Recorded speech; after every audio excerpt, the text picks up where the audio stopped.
அருளாலயம் சேனலில் இப்பொழுது நல்வழி சிந்தனை.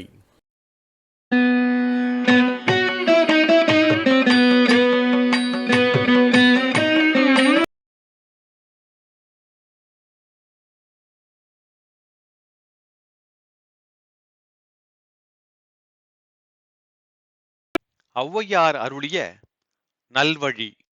ஆற்று பெருக்கு அற்று அடிசுடும் அந்நாளும் அவ்வாறு ஊற்று பெருக்கால் உலகு ஊட்டும்.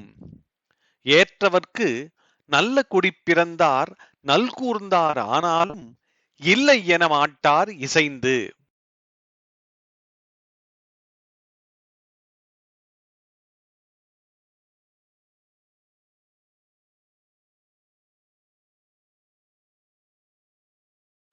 ஆற்று பெருக்கு அற்று அடிசுடும் அந்நாளும் அவ்வாறு ஊற்று பெருக்கால் உலகு ஊட்டும். ஏற்றவர்க்கு நல்ல குடி பிறந்தார் நல்கூர்ந்தார் ஆனாலும் இல்லை என மாட்டார் இசைந்து. பொருள்: நல்ல நீர்ப்பெருக்கோடு ஓடிய ஆறு ஒரு காலத்தில் நீர்ப்பெருக்கு இல்லாமல் வற்றிப் போகிறது.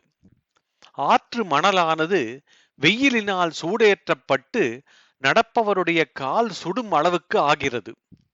ஆனாலும் அந்த ஆற்றில் ஒரு கிணறு வெட்டினால் அதில் தண்ணீர் ஊற்றெடுத்து மக்களின் தாகத்தை போக்குகிறது.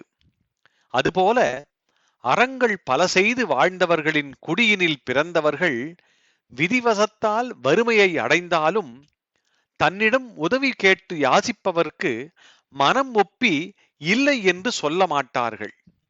அந்த ஏழ்மை நிலையும் தன்னால் இயன்ற உதவியை செய்வார்கள் என்கிறார் ஔவையார். மூதுரை 28ஆம் பாடலிலும் இதே கருத்தை சந்தனக்கட்டை தேய்ந்து போனாலும் தன் வாசனை குன்றாததை வைத்து சொல்லியிருப்பார். ஆற்று பெருக்கு அற்று அடிசுடும் அந்நாளும் அவ்வாறு ஊற்று பெருக்கால் உலகு ஊட்டும். ஏற்றவர்க்கு நல்ல குடி பிறந்தார் நல்கூர்ந்தார் ஆனாலும் இல்லை என மாட்டார் இசைந்து.